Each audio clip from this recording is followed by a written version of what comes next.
had me at Cello, Cello. You had me at Cello.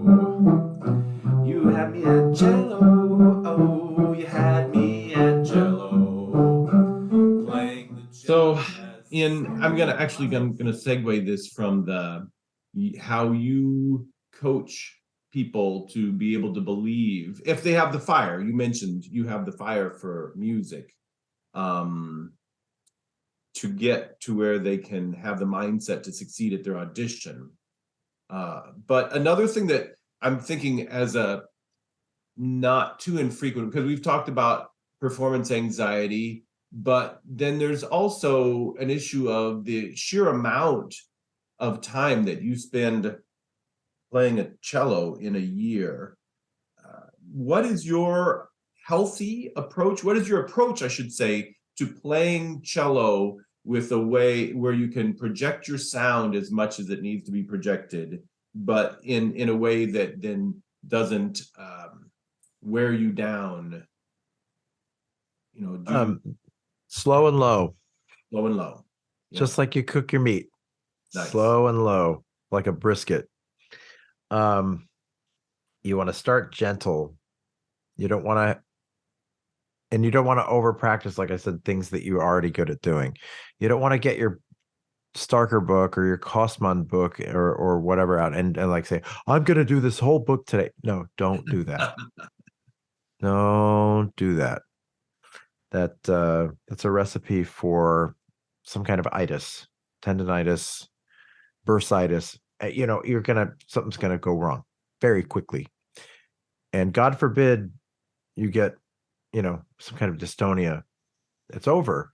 I'm sorry to say that. I mean, I know people have coped with that, and there are workarounds and things, but once it develops, it's very difficult to navigate through that. You know, we are all afraid of that. I have I've been blessed with a lazy gene. I paid the price young. I mean, it did lots and lots of heavy duty technique work. I mean, I went through the poppers, the piattis, the serve, all the difficult caprices. My teacher, I whizzed through that stuff. I played it better then than I do now. Now I'm like such a perfectionist that like I've got a important recital in a few weeks in Kelowna, British Columbia, and I have to stick to my plan that I've put in place, but it has to also be fun, because if I give myself an order to practice, I won't do it, because I buck authority, even if it's my own. Nice. And if I tell myself I have to do something, I ain't going to do it. I'll be like, F you. I'd rather, FO than practice, so, if I make something fun, it's different. You can make anything fun, and you can rebrand something that's difficult into inconvenient. Inconvenient is something that's more manageable. I like, words have a lot of power. They really do. I think it's important what we call something. It can have a profound effect on how we handle it in the end. And I hope that makes sense. I mean, at least it does for me, because maybe it's a form of lying to myself, but whatever it is, it works. And whatever sort of fantasy I have in my mind, if that's fuel for getting the work done, so be it. Use it. Anger, hey, go for it. Whatever works.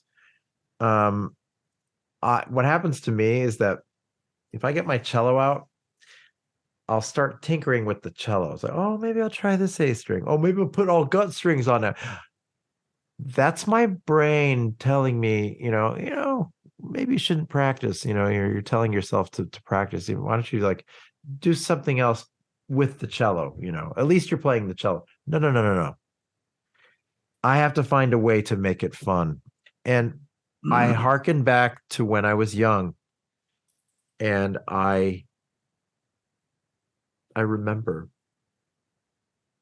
what it was like, and I can conjure that feeling again. it's funny. It's funny how that is. It's like that little flame, that little voice is still alive. But I have to dig really deep. I have to pry the lid off of myself to get to it. I don't know. Does that make any sense at all? Yes, but it makes me wonder, you also compose. Does composing, are there days where the somebody else's notes on the page are kind of more the issue than if you just let yourself go where your composing brain wants to go? And if it Well, happens to go over and solve a couple of things, so be it.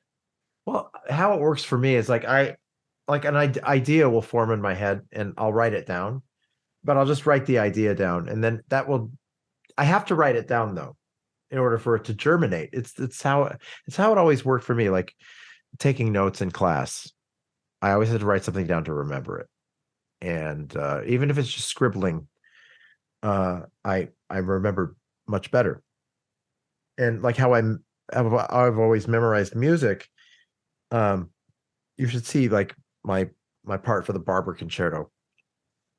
There's a symbol or like an up bow, down bow, or a slur, or so the thing is rife with marking. It's illegible, but that's how I memorize.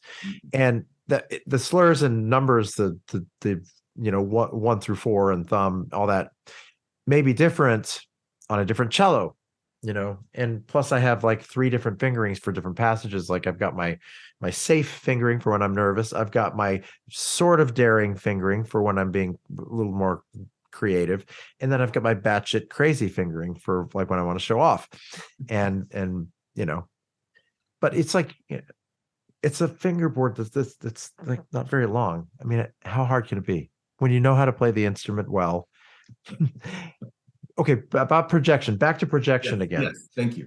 The most important thing is playing in tune with the cello. And there's one thing, I mean, I would love to demonstrate it if I could. Yeah, Would that I be have, okay? yes, absolutely. Let's do it. Okay, so here we go. I'm just gonna pick a note. For example, like I usually pick B natural on the D strings. So when I talk about drones, I want to tune it to the lower string first. So it's perfectly in tune. It's not too. Some people are okay with this. Or even this. But this. Okay, so that's the control for the bottom. So then when you keep the finger in the same place, don't move it, then you play it with the A string. The interval is flat.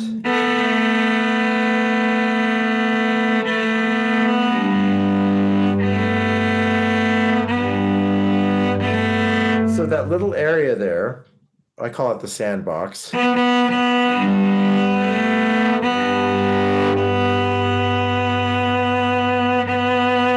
That's the area that I allow myself to vibrate. And I know I'm human. I know it's not going to line up perfectly all the time. And what's great about this sort of system is that there's enough built-in flexibility so the intonation, you have that much give. So you can play if a piano is slightly out or if a fiddle player can't seem to make a chord, you can adjust. You're not like one way. Vibrato is a way. What is vibrato? It's a way to increase the tension in a note, right? And of course, it's like a part of our intrinsic like musical personality as string players, and it's a lot of fun, And I think we need to use vibrato more to develop the phrasing as well. Like people are often content to just use the same vibrato on a note and just leave it the same way,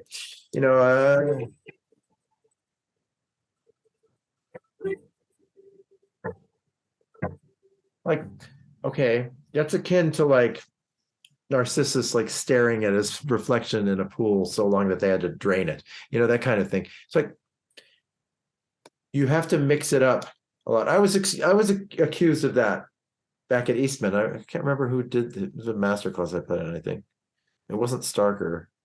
Anyway, but so again, back to the drones.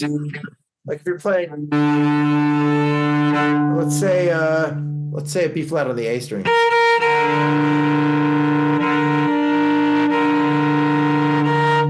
In order to tune the upper one, you have to imagine like a phantom E string. So if you're doing the same position, the E flat,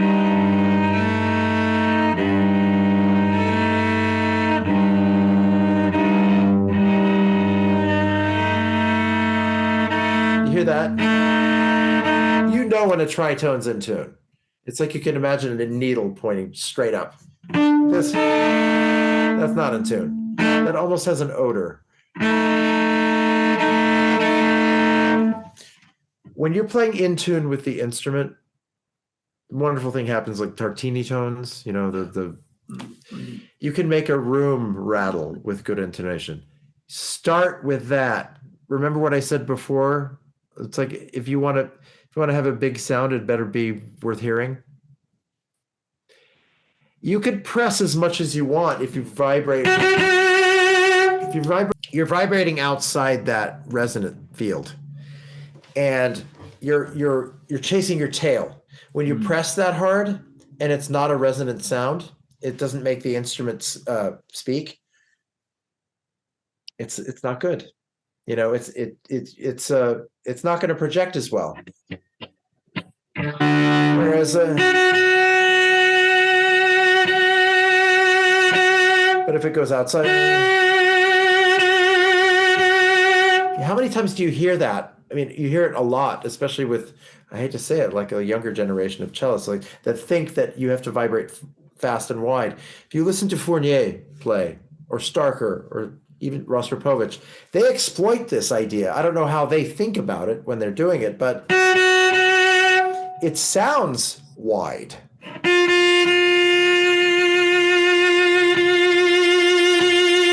But I'm actually getting smaller and going inside the note.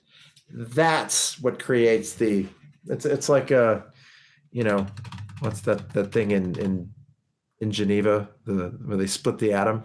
The hadron, what's it called? Particle accelerator? Yeah. It's exciting. I mean, try it yourself when you have time with, in between lessons or whatever. So you play a note perfectly in tune. Then you test it with the string above it. Like when people ask me, is vibrato above the note or below? I say, yes. It depends on what your control is. If your control is below, then yes, it's above the note. If your control is above, then it's sorry. Did I just say if your control is below, then it's above. If the control is above, then it's below. So I know that I'm going to have a lot of detractors, a lot of people who are like, it doesn't make sense. It's like, no, you try it and you'll buy it. It's free. It's free. And you'll discover that there's a strad inside your cello. If it's a strad, there's another strad. If you already have a strad, you'll have another strad. But I've been practicing this way for years. And, when you practice on a C string, don't make the mistake of just tuning to the G string. That's the upper part of the vibrato. You'd have to practice with the phantom F string.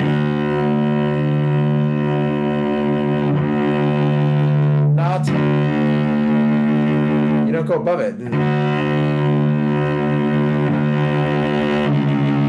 At least that's how I do it.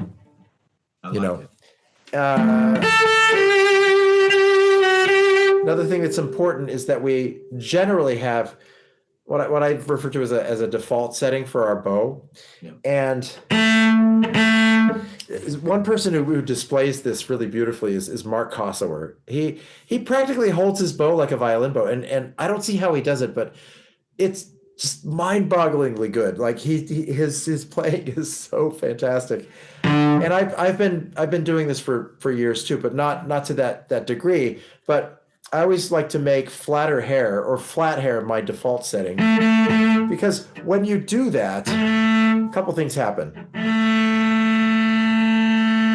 You get a straight bow without even trying. Now, instead of thinking the arm has to open up, you do what it takes to enable the hair to stay flat. Mm-hmm. So the hair is telling your arm what to do. Mm. Now, you don't want to spend your whole life being the bow's BITC, you know what? you don't want to be, you want it to be the other way around. So when you have this as your home base, it's much easier to draw a consistent sound. Now, of course, we're human and we're not going to, it's not going to be perfect all the time, but, and there are going to be a lot of people who disagree with me. And the bow also has to hit you a little bit. If you're going to use a traditional cello grip, it has to hit you a little bit in this part of the hand. I always say, think like a violinist, a little bit, just put a hybrid violin cello grip and have the ability to rotate the stick here in your hand. So the weight is coming down this way. You don't really need much. And another thing I'm doing is applying counter pressure and moving against the bow.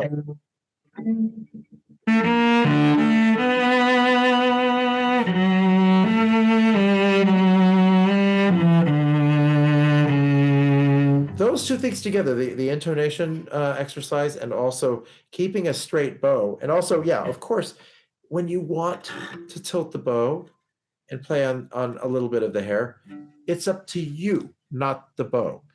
And another thing, you get rid of portato by playing with flat hair. You know, the bow.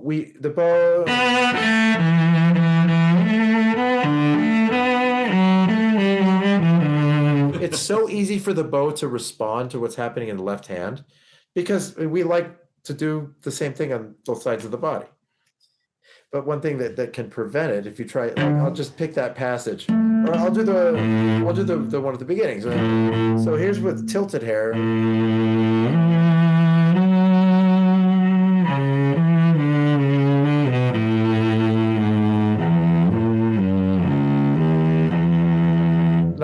That wasn't the best example, but I don't know if you could hear any portato in there. There's plenty. Yes. But now, and this may be weird, this is extreme. I'm just going to let the hair do all the playing and guide the bow. See if you hear a difference.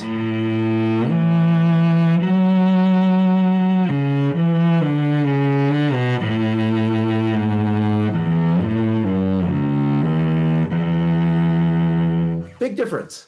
Big difference. Big difference.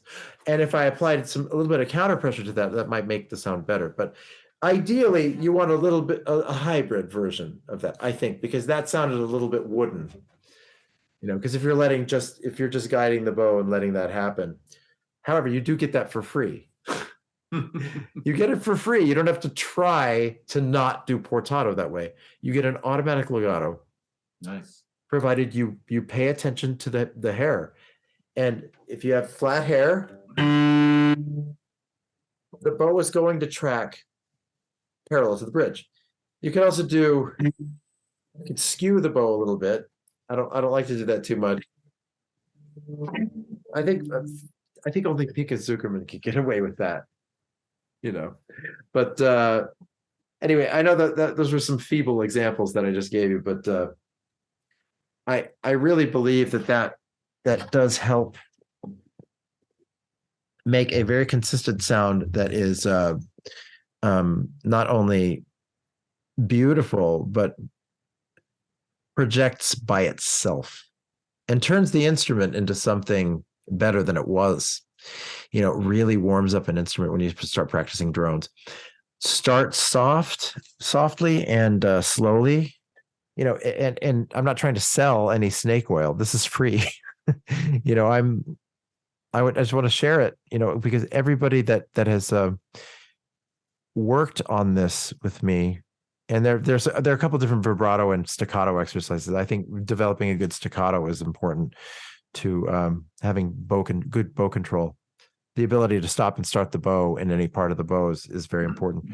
Um, I think that's very crucial. But you apply that same exercise to vibrato. I have it written down. I could actually post it here if anybody wants it.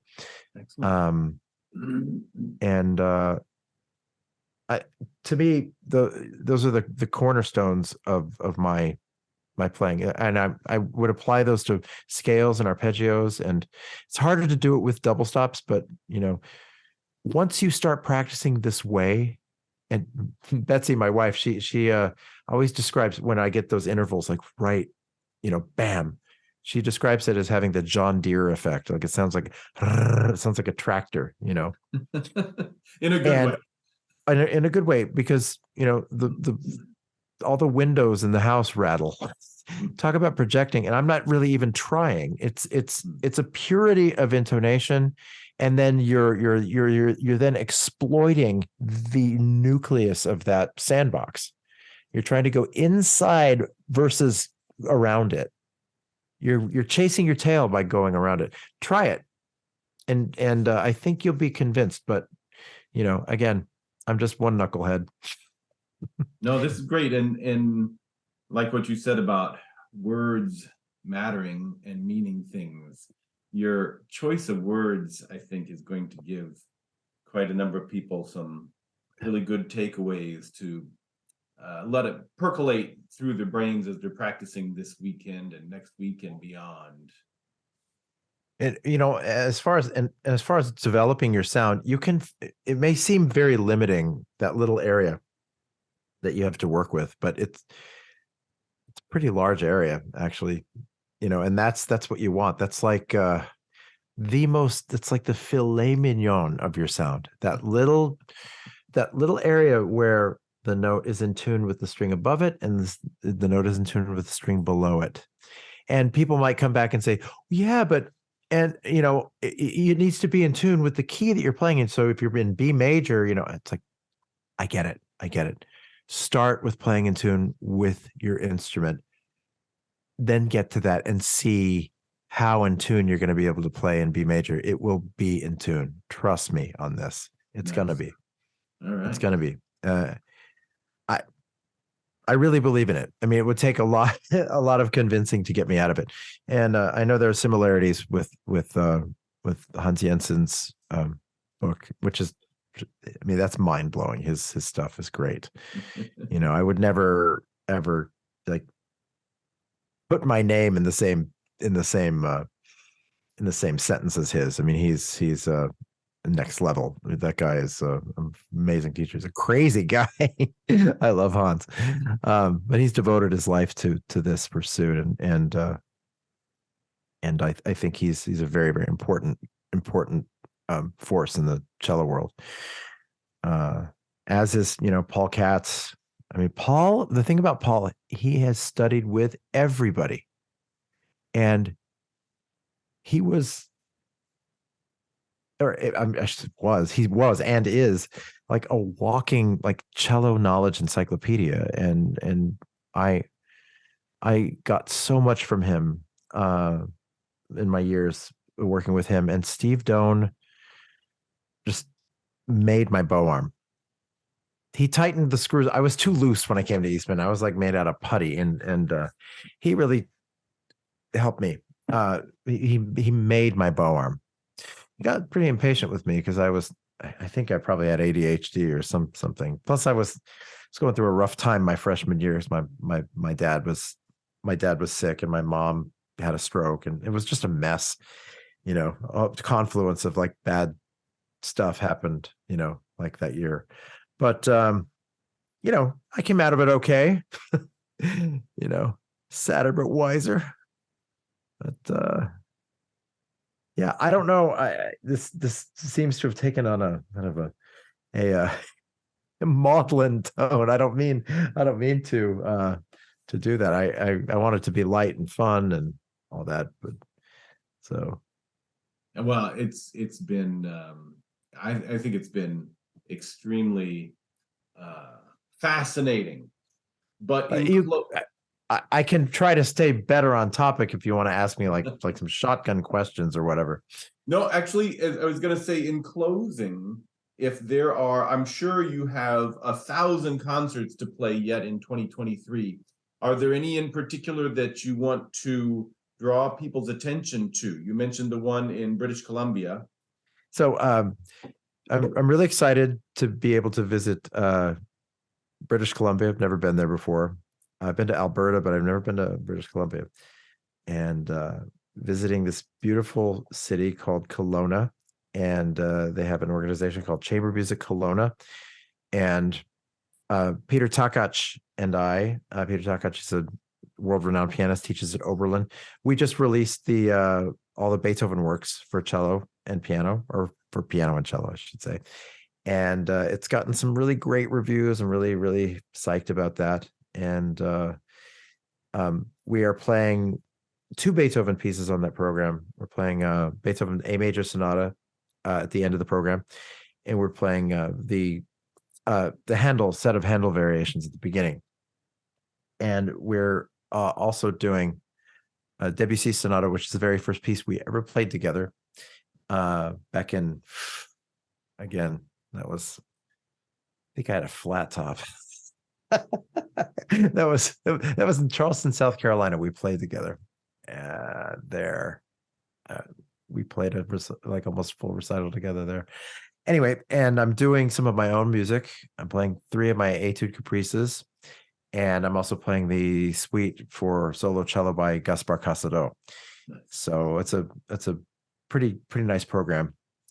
And then later in March, I traveled to Juneau, Alaska, to play the Dvorak Concerto with the Juneau Symphony, and 2 performances there.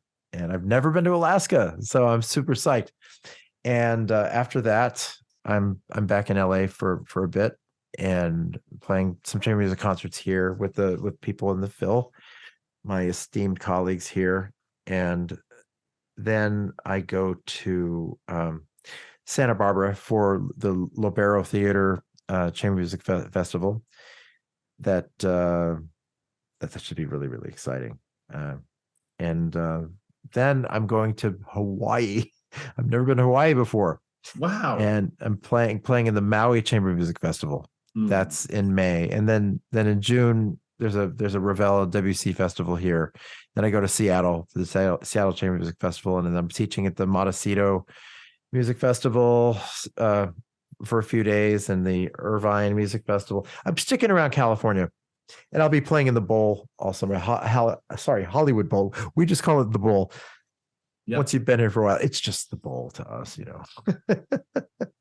So, yeah. So the Hollywood Bowl is one of the coolest places to play in the world. I remember the first time I set foot on the stage, I was like, whoa. And I remember when I played Sayuri's theme there, the big cello solo, with John Williams conducting, with like 20,000 people out there. I was like, it was a bit terrifying, but it was super fun. And hearing wine bottles falling down the stairs, and it's a blast. I mean, it's, you know, you got the stacked parking and all the kind of pain in the butt stuff. It's like, it takes forever to get out of there, but it's super fun. I never get tired of it. I love playing at the Bowl, and that's where we spend our summers. And I'm probably not supposed to say this, but I'm playing Don Quixote with the LA Phil and Dudamel in May of 24. So that's exciting. Yeah. So I know that they're officially announcing that. Oh, so this will probably not be on the air until when, Ben? The 24th. Oh, so they're going to announce it on the 23rd. Excellent. Yeah, so you can announce that. I'll be playing Don Quixote with the LA Philharmonic in, you know, next year. So in the 23-24 season. What? And yeah, I haven't played it in a while. I played it a bunch in Detroit, and yeah, I can't wait to do it again. Super excited. Yeah. Very nice. As far as my website, I know I need to update it, and I'm really, really bad at that. I used to be pretty prolific on Facebook, but I don't require as much attention anymore.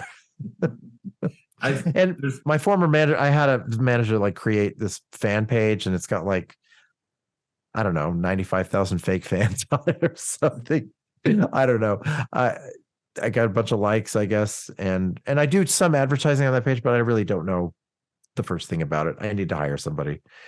All I want to do is get better every day and play well and be a good dad and be a nice guy and be remembered as a somebody who gave it back. And I'm still just working on my own voice all the time. And the lazy part of me is trying to make it easier and easier and easier to play, because as I see it, I'm 53 years old. I can see the top of the hill that I'm going to be over soon. And I'm planning on not plummeting. I'm going to build myself a zip line, enjoy it, and be at nice cruising altitude until I, am. Lots of words of wisdom, lots of things to mull over. Well, thanks so much, Bob. It's been Ben, it's great to talk to you. I mean, I want to ask you a million questions. People have been asking me like, oh, you should have a podcast. I'm like, why? There's too many of them already. And besides, like, any name I can think of has been taken. Maybe you had me at cello. That's so good. I like that. Maybe we can bring you to Whitewater again, especially if your son ends up at Madison. Oh my God. Yeah, of course. Hey, look, I'd love to come back there. I'd love to collaborate with you and Chris, and it'd be really, really fun. Yeah. Excellent. I miss the Midwest a lot. I really do. Every day I think about it. I mean, I love California, but I really am a dyed in the wool. I mean, I don't know. Oklahoma's not really Midwest, but my mom's from Chicago, and I don't know. I lived there, and then I lived in Detroit, and it's just, it gets under your skin in a good way. Yeah. Do you like living in Wisconsin? I do. The winters are a bit on the cold side sometimes. Yeah, we're not accustomed to that. No. But we have like one snowplow for the entire 660 square mile city of Oklahoma City. It's like, good luck with that. I remember just trashing my car at 5 miles an hour delivering a pizza. All right. Well, thank you again so much. And everybody out there, have fun practicing all weekend, and we'll see you this time next Friday.